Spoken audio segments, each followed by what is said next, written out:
नमस्कार दोस्तों, स्वागत है आपका एक बार फिर से ब्लॉग्स विद नितिन में। और मैं हूं आपका दोस्त और होस्ट नितिन। उम्मीद है आप सब लोग अपने अपने घरों पर मज़े में होगे, मस्ती में होगे और मौज कर रहे होगे। मैं भी यहाँ मज़े में हूं। और आज के ब्लॉग की शुरुआत हम लोग करने वाले हैं ग्वालियर मेला से।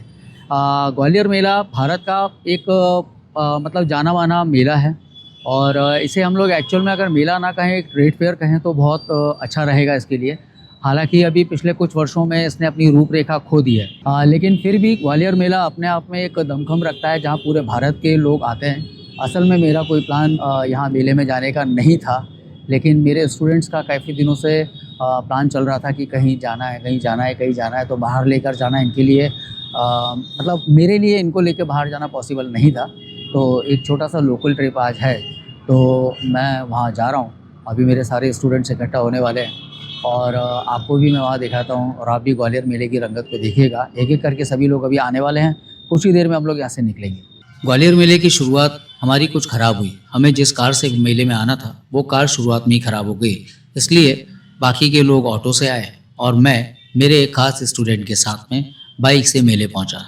और उस खास स्टूडेंट को आप लोग पहले भी वीडियो में देख चुके हैं, कोई नहीं, हर्षित तोमर था। अब यहाँ से हम लोग सीधे सीधे आगे बढ़ते जा रहे थे, क्योंकि मुझे बाकी के लोगों को ज्वाइन करना था। मैं और हर्षित साथ में ही थे, बाकी के लोग छतरी नंबर 3 और 4 के पास खड़े हुए थे। अब हम जैसे ही पार्किंग लॉट से बाहर निकले तो सीधे जा पहुँचे एग्जीबिशन सेक्टर के अंदर। और यहाँ पर मेरा दिमाग इसलिए ख़राब हो गया क्योंकि यहाँ पर एग्जीबिशंस पूरी तरीके से इंस्टॉल नहीं हुई थी।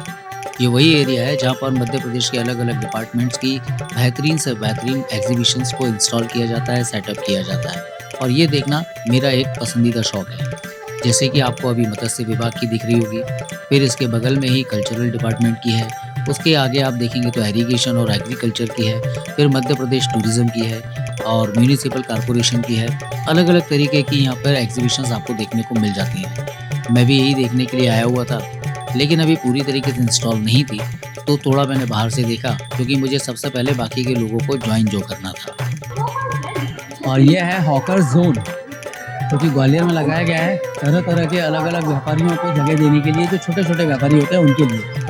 यहाँ अलग अलग तरीके के शोरूम लग चुके थे, लेकिन अभी भी बहुत सारे शोरूम्स लगना बाकी थे। मेले में अभी पूरी तरीके से रंगत आई ही नहीं थी।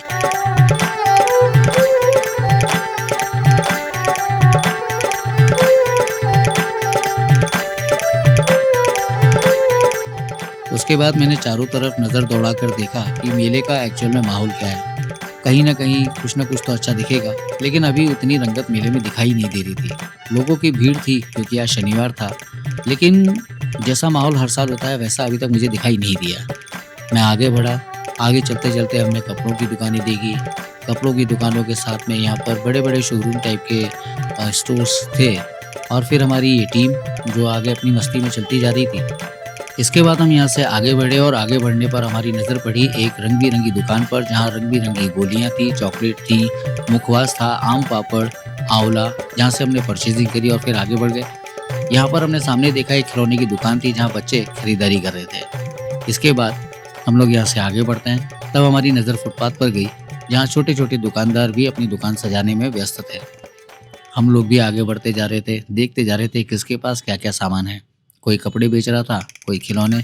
अब ये थी एक फैंसी स्टोर बॉम्बे स्टेशनरी के नाम से, जहाँ अलग अलग तरीके के मटेरियल थे, जहाँ पर हमारी टीम रुक गई। और यहाँ पर जाकर इन्हें लेना कुछ भी नहीं था, लेकिन सिर्फ टाइम ख़राब करना था, सो ये वहाँ पर जाकर अपना टाइम ख़राब कर रहे थे। अब हम लोग एक छतरी के नीचे आकर रुक गए और यहाँ पर हम नज़ारे देखने लगे। एक्चुअल में हमें नज़ारे तो कुछ नहीं देखना था, लेकिन हमें यहाँ डिसाइड करना था कि अब हम खाने के लिए कहाँ जाएं। तभी मेरी नज़र दूर घूमते हुए झूलों पर पड़ी। खैर, इस झूले में मुझे तो बैठना ही नहीं था। और अभी जो पीछे आप जो गन शॉट वाली दुकान देख रहे हैं ना, यहीं पे हम लोगों ने अपना गन शॉट्स किए और आगे आए।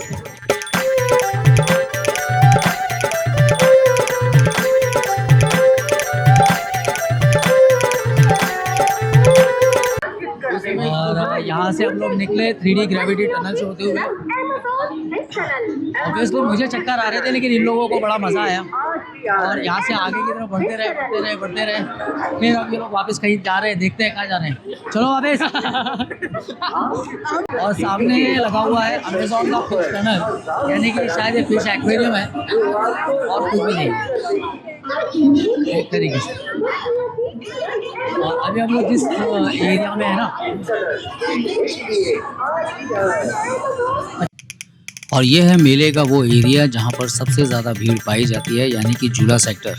हालांकि झूला सेक्टर पूरी तरीके से लगा नहीं था, कुछ झूले तो अभी भी ऐसे दिख रहे थे जिनको तैयार करना बाकी था। कई जगह पर ट्रैम्पोलिन पैड लगे हुए थे, बाकी जाइंट व्हील्स वगैरह लग चुके थे, रेंजर लग चुका था, टोरा टोरा लग चुका था, ब्रेक डांस लग चुका था, और भी कई सारे झूले थे। बच्चों की ट्रेनें भी लग चुकी थी जिसमें बच्चे राइड कर रहे थे, मज़ा कर रहे थे। और मैं सच बताऊं तो मुझे भी इन्हीं में मज़ा बहुत आता है। बड़े बड़े झूलों में जो मज़ा नहीं है वो इन छोटी छोटी गाड़ियों में।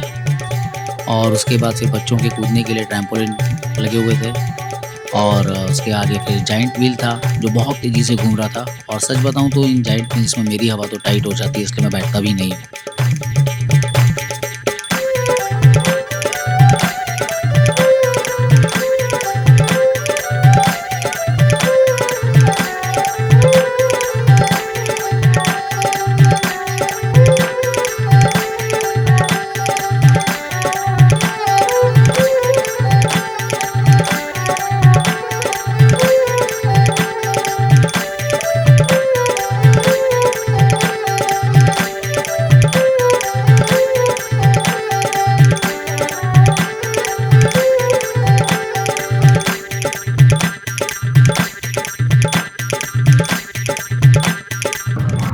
और हम लोग इसी तरीके से चलते जा रहे हैं, मस्ती करते जा रहे हैं, आगे देखते जा रहे हैं। और अभी हम लोग जा रहे हैं शिल्प बाज़ार की तरफ। शायद वो वाला सेगमेंट इस बार लगा नहीं है, अगर लगा होगा तो मैं वो आपको दिखाता हूँ, जहाँ पूरे देश भर के जो शिल्पी होते हैं वो अपनी अपनी चीज़ें लेकर यहाँ आते हैं।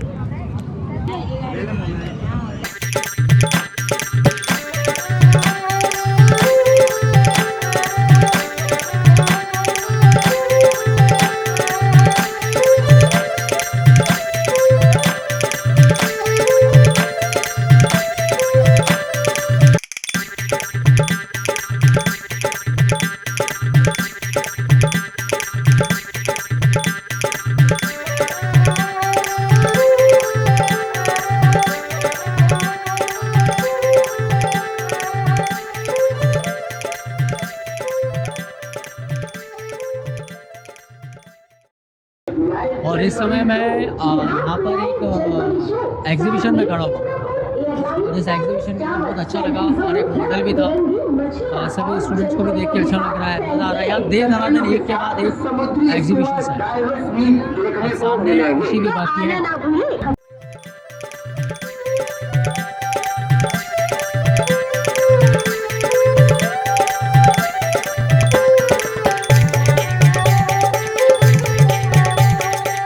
और अभी मेरे पीछे जो एग्जीबिशन आप देख रहे हो, जो मॉडल देख रहे हो, ये दतिया की मंडी का है।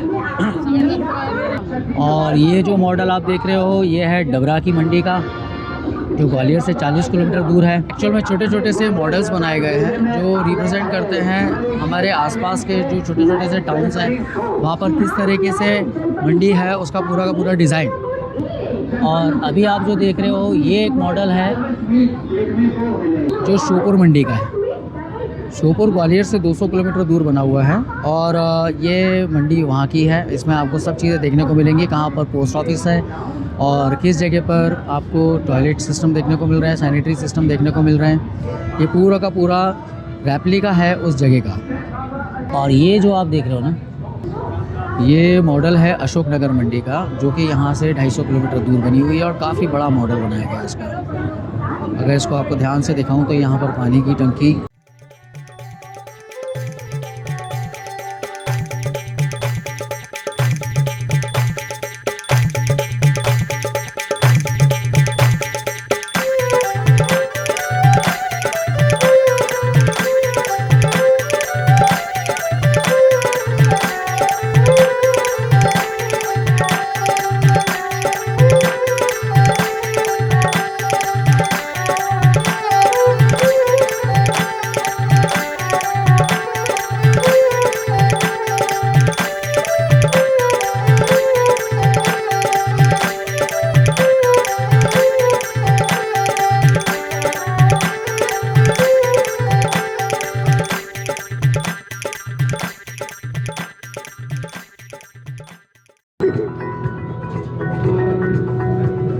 अभी हम लोग जहाँ हैं ये है पशुपालन समुदाय की एग्जीबिशन, जहाँ पे अलग अलग तरीके के मॉडल्स हैं और गाय भैंसों के मॉडल रखे हुए थे और साथ ही साथ में कड़कनाथ मुर्गा रखा गया। और अभी हम लोग हैं भारतीय पुरातत्व विभाग के एग्जीबिशन हॉल के अंदर, और ये पूरी की पूरी जो एग्जीबिशंस लगी हुई हैं बहुत अच्छी लगी हुई है, देख कर मन भी खुश हो रहा है। और ये यहाँ पर शाल भंजिका लगी हुई है, शाल भंजिका की एक रेप्लिका कार्डबोर्ड कॉपी है। सूर्य मंदिर जो बना हुआ है ग्वालियर में, ये उसका फ़ोटो है। उसके बाद फिर ये आप नृत्य गणेश देख सकते हैं। ये सीहोर में जो देव बड़ला मंदिर है, ये उसका फ़ोटो है। ये लक्ष्मी मंदिर बना हुआ है निवाड़ी में, जो मध्य प्रदेश में ओरछा से थोड़ा सा आगे है, ये उसका एक फ़ोटो दिया गया है। इस फ़ोटो के लिए मुझे इंट्रोडक्शन देने की ज़रूरत नहीं है, आप सभी लोग जानते हैं कि ये विश्व प्रसिद्ध सांची स्तूप का फ़ोटो है। इसको आप लोगों ने अपने किताबों के अंदर भी देखा होगा, आपने इसके बारे में पढ़ा भी होगा, जो कि सम्राट अशोक ने बनवाया था। और अभी हम लोग हैं मत्स्य विभाग यानी कि फिशरीज़ के एग्जीबिशन हॉल में, और यहाँ पर जगह जगह अलग अलग तरीके की मछलियाँ लगी हुई हैं जो मैं आपको दिखाता हूँ। ये देखें, ये आपको दिखाई दे रही होंगी, जो छोटी छोटी सी मछलियाँ आपको तैरती हुई दिखाई दे रही हैं। ये उस साइड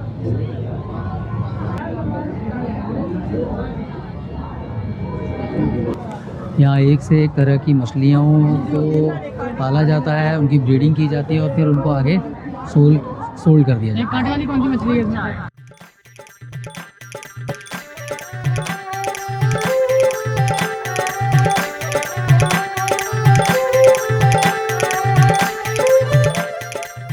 अब जैसे ही इन गरीब बच्चों ने खाना खाया, हम लोग आगे की तरफ बढ़ चले और पता ही नहीं चला कि कब शाम हो गई। जैसे ही शाम का माहौल ढलने लगा, वैसे ही झूलों पर रंगीन लाइटें जो लगी हुई थी वो चालू हुई और इसके साथ ही झूलों का माहौल भी बदल गया। चारों तरफ रंग बिरंगा माहौल था और हमारी टीम मेरी तरफ देखकर आगे बढ़ रही थी कि मैंने और झूले झुलवाऊंगा, और मैं इनको देखकर हंस रहा था क्योंकि मुझे मालूम था कि इनकी लिमिट के हिसाब से ही मुझे इन्हें झूले झुलवाना है। और मैं आगे चलता जा रहा था, बाजार देखता जा रहा था और थोड़ा थोड़ा इनको भी टरकाता जा रहा था क्योंकि यार इनकी सेहत का भी तो ध्यान रखना था।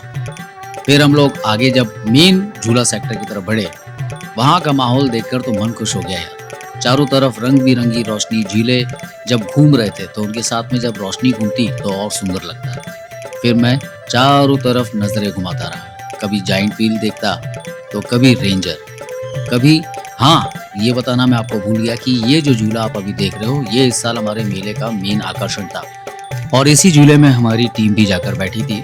पूरी टीम तो नहीं, लेकिन 3 लोग जाकर बैठे और उन्होंने बिंदास मजा लिया। मैं इस झूले के नज़ारे ले रहा था। शानदार झूला था, जहाँ ये अपने एक्सिस पे घूम रहा था, साथ ही साथ ये अपनी सीटिंग जो अरेंजमेंट थी उसको भी घुमाया जा रहा था। आसान नहीं होता ऐसे झूलों में बैठना, और सच कहूँ तो मेरे लिए ये पॉसिबल नहीं था, इसलिए मैंने इस झूले को दूर से ही निहारा बजाय इसमें बैठकर आनंद लेने के। और फिर हम आगे की तरफ बढ़ते चले गए। काफ़ी देर तक हम लोगों ने यहाँ खड़े रहकर अपना टाइम खराब किया। मैं, हर्षित, कनिष्का और अंजलि, हम चारों लोग यहाँ खड़े होकर वेट कर रहे थे कि कब हमारे 3 गधे वापस आएँ और हम आगे की तरफ जाएं, क्योंकि झूले वाले ने इन्हें आसमान में ही उल्टा लटका दिया था। अब यहाँ से हम लोग आगे बढ़ रहे थे और आगे बढ़ने पर हमारे सामने और भी ढेर सारे नज़ारे आने वाले थे। और अब दिन पूरी तरीके से ढल चुका था, आसमान में काले बादल थे, ठंडी हवाएं चल रही थी। एक पल के लिए मुझे लगा कि शायद बारिश आने वाली है, लेकिन ऐसा हुआ नहीं। फिर मैंने झूलों पर लगी हुई रंग बिरंगी रोशनी को निहारना शुरू किया, घूमते हुए झूलों को देखना शुरू किया। लोगों के चेहरे पर हर्षोल्लास के जो भाव थे, उन्हें देखकर मेरा मन भी खुश हो रहा था। चारों तरफ शोरगुल, भीड़, घूमते हुए झूले, रंग बिरंगी रोशनी। तो मैंने सोचा कि मैं जितने सुंदर सीन अपने कैमरे में कैप्चर कर सकता हूँ कर लेता हूँ। इस समय आप भी इस एरिया में भीड़ देखकर समझ गए होंगे कि ये एरिया, ये सेक्टर कितना इम्पोर्टेंस रखता है मेले के लिए। अगर आप ग्वालियर के आसपास के हैं या ग्वालियर से दूर रहते हैं तो एक बार ग्वालियर मेला विजिट जरूर कीजिएगा, आपका पैसा वसूल हो जाएगा। अब हम अपने ब्लॉग के एंडिंग की तरफ हैं, इसलिए जाने से पहले मैं आपसे फिर एक बार बोलना चाहता हूँ कि अगर आपने चैनल को सब्सक्राइब नहीं किया है तो प्लीज़ सब्सक्राइब ज़रूर कीजिएगा और इस वीडियो को अपने दोस्तों को भी शेयर कीजिए और ग्वालियर मेला एक बार ज़रूर विजिट कीजिए। तो मिलते हैं आपसे अगले वीडियो में।